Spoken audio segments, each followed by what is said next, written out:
people like me. You need people like me so you can point your fucking fingers and say, that's the bad guy. That's the bad guy. That's the bad guy. That's the bad guy. That's the bad guy.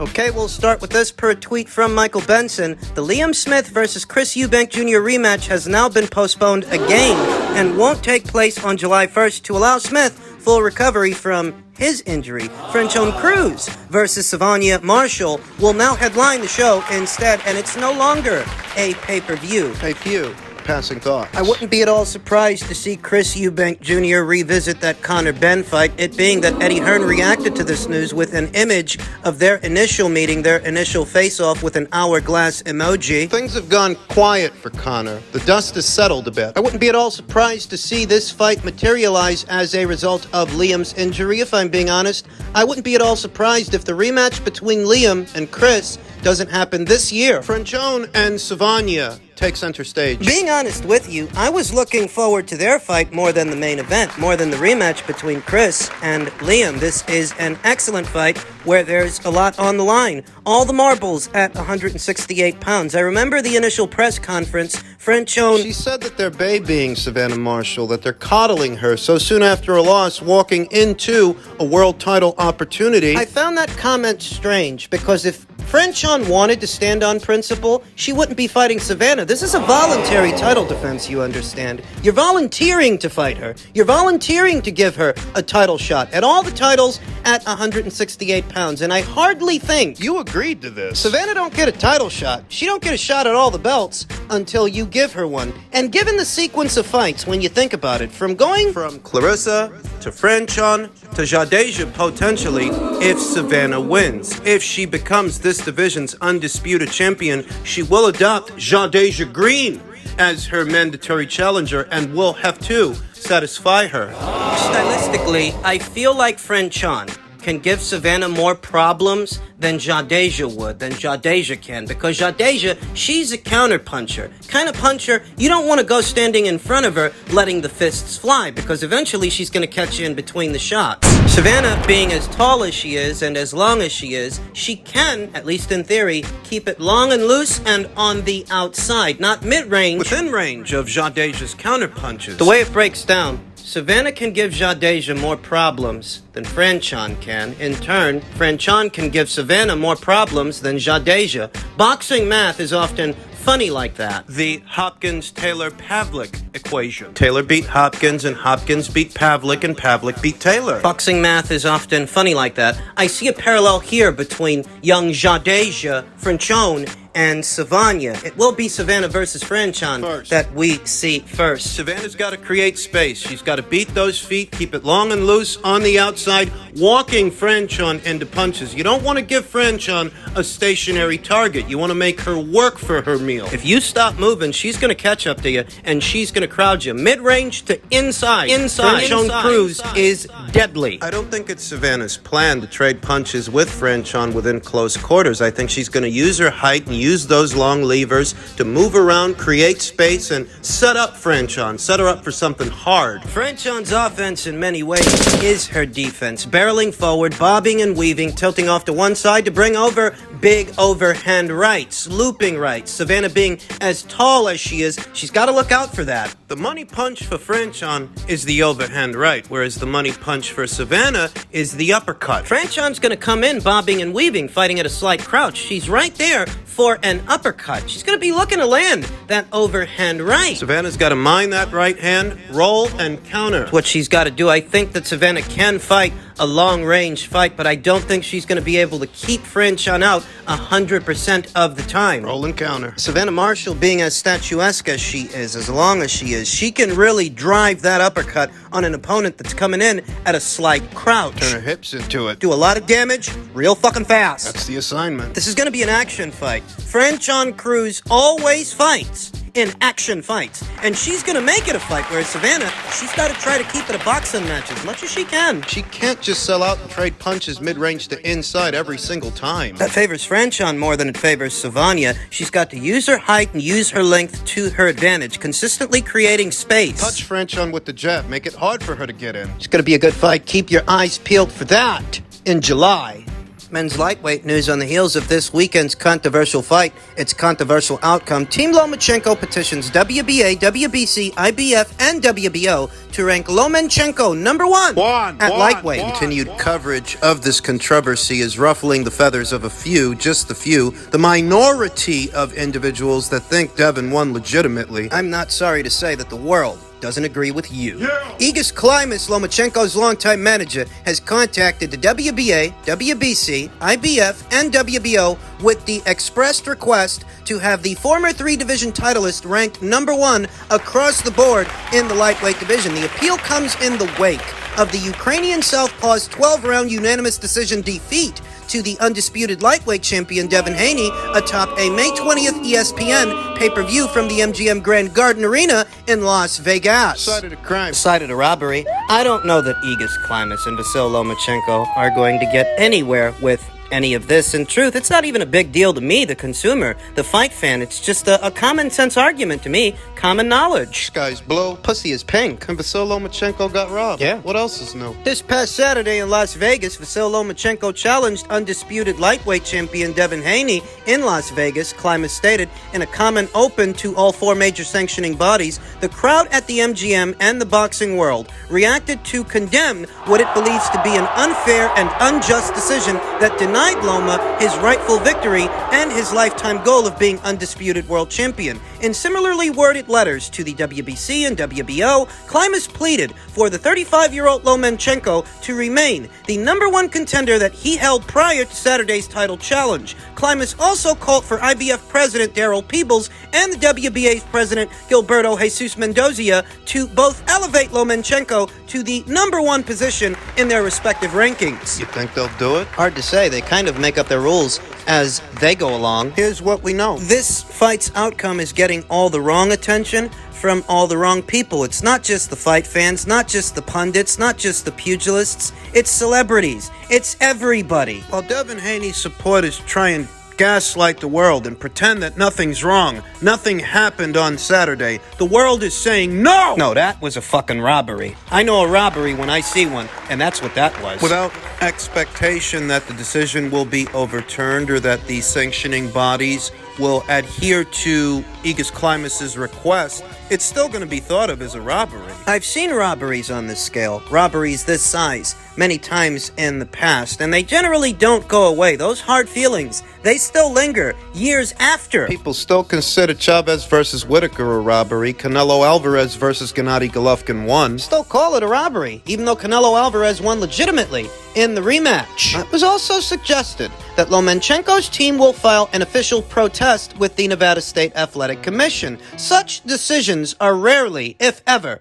overturned, though the basis of Klimas' complaint will center on his pre-fight request to have Judge Moretti removed from the officiating pool. Aegis didn't want Dave Moretti having anything to do with this fight, but the state of Nevada denied his request. Who continues to regard Moretti as one of its top judges. However, his fight night ringside scoring has been called into question in recent years. The Nevada-based official scored 5 of the last 6 rounds for Haney, a viewpoint shared by next to nobody who watched the fight live or even upon further review. A red flag was raised when learned that Moretti awarded a 10-9 score for Haney in round 10, one of Vasil Lomachenko's more dominant rounds. His reasoning cannot be reconciled. Whatever it is he saw in the 10th round, it's not what everybody else saw. The vast majority of people that took in that fight, pros, pugilists, pundits, People at large. I don't know why they got so many old guys scoring these fucking fights. Guys with glaucoma and cataracts. That's fucking old. So, here we are.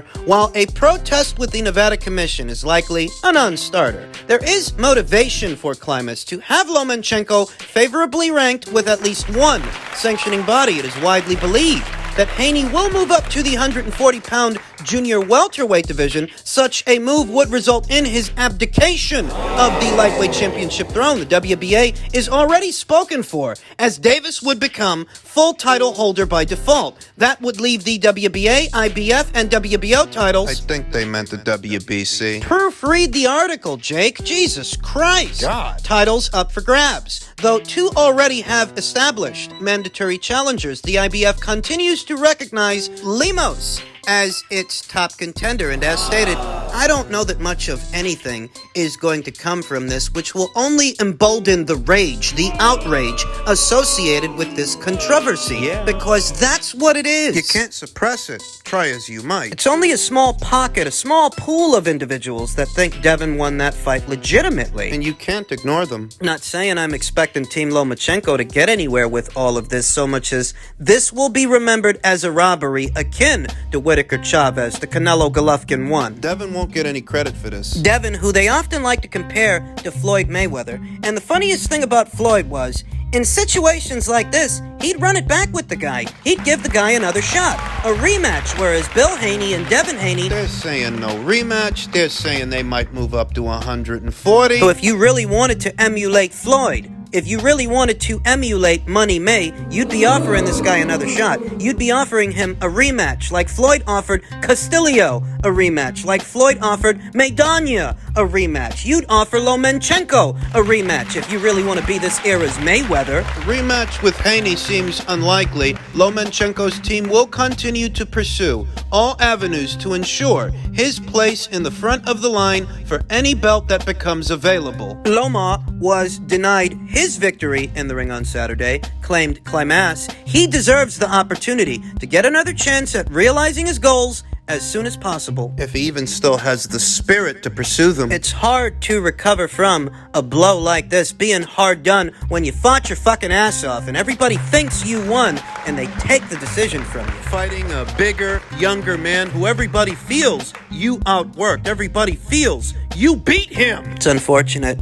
The ugly side of boxing. What happens when the right man don't win the fight? The outrage isn't going to go away no time soon. The wound is still fresh. To that, Devin Haney responded by way of his own social media saying, "This guy's a sore fucking loser." No, it's just that people don't believe you're the winner, the rightful winner of the fight. Get this privileged sore loser out of boxing. He makes excuses as he goes. Take your loss like a man and stop crying. It was set up for you to win for the third time in your career, and you failed. Tell the commission to give me my $400,000 back for that push. He should charge you $400,000 more for robbing this guy, because that's what you did. Robbery! You call him privileged. You're privileged. You. Because you're the one that got a decision you didn't earn, you don't deserve. You. Well, he's hearing about how this guy's supposed to be this era's Money May, this era's Mayweather. Well, if Mayweather's who you want to emulate, in this situation, you know what Floyd would do? What? He'd run it back. That's what Floyd would do. That's what Floyd did with Castillo, with Maidana. Pocket full of fans aren't going to be able to suppress the outcry, the outrage of the majority. You don't fool us. Listen, let's be honest. All right? Let's be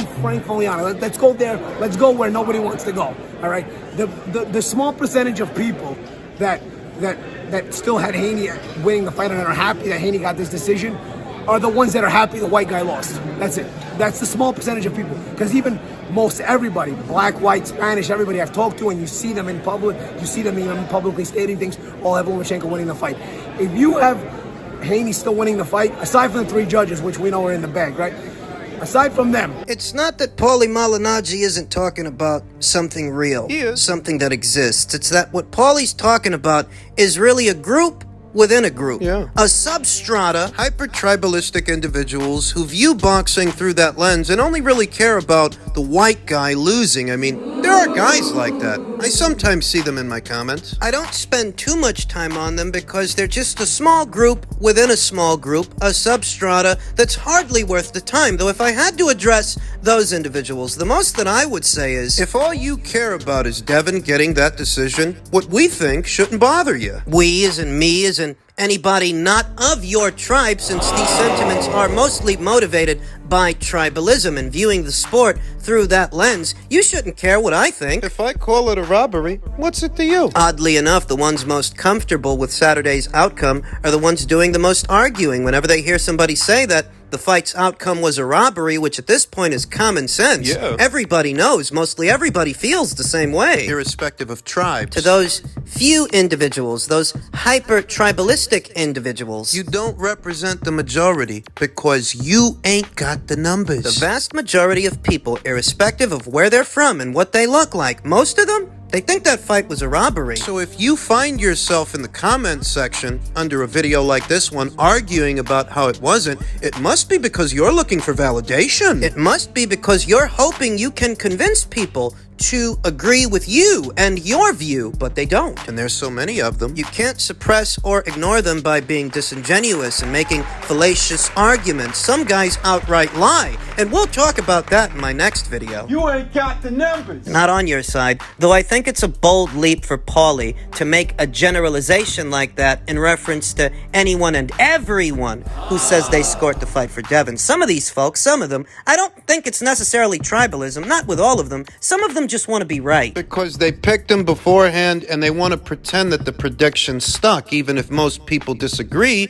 even if most people feel that Lomachenko won the fight, they want to pretend they got it right. They're not being honest, the Weiss. They're compromised. They're looking at that fight through rose-tinted lenses, which is more of an ego thing than a tribalism thing. I don't think Paulie's assessment... It doesn't apply to everyone. It's really just a substrata of individuals. And like I said, I ain't got too much to say to them except, what's it to you if I think it's a robbery? Does that bother you? Would you prefer I not talk about it? Would you prefer that I not address the story and not address the headlines, what's in the news, so that you can maintain that illusion of yours, that hyperbolic view? Because if anybody's in a hyperbolic chamber, it's the Devin Haney supporters. You ain't got the numbers. Most people think he didn't win that fight. You don't believe me? Go take a poll right now on Facebook, on Twitter. Conducted a few sample-size polls of my own. Sample-size poll of a few hundred, a sample-size poll of 2,000. I saw a sample-size poll on Twitter of approximately 7, close to 10,000. A sample size poll of over 100,000 here on YouTube. And you know what they all say? They all say the same thing. Vasil Lomachenko got robbed. Oddly enough, the margins are about the same irrespective of the sample size. Between 70 and 80% of people that vote feel Vasil Lomachenko won the fight. All right. Not Devin. All right. You ain't got the numbers. You want to prove me wrong? Go on. Conduct a poll of your own. See what comes back. I dare you. Pussy. The truth is that the pool of individuals that feel Vasil Lomachenko won that fight, it's a diverse pool. It's people from all over the place. What do you think? It's all Ukrainians? It's all Eastern Europeans? There are plenty of fighters from right here in the US of A that think Vasil Lomachenko won that fight. Terrence Crawford, Shakur Stevenson, Sean Porter, Regis Prograis, Jared Anderson, Keyshawn Davis, Abner Mares, Paulie Malignaggi, Jorge Linares. Zarina McCoy. I can go on, because more people than not feel Vasil Lomachenko won that fight, and it's a diverse group of people. So as stated, you just ain't got the numbers.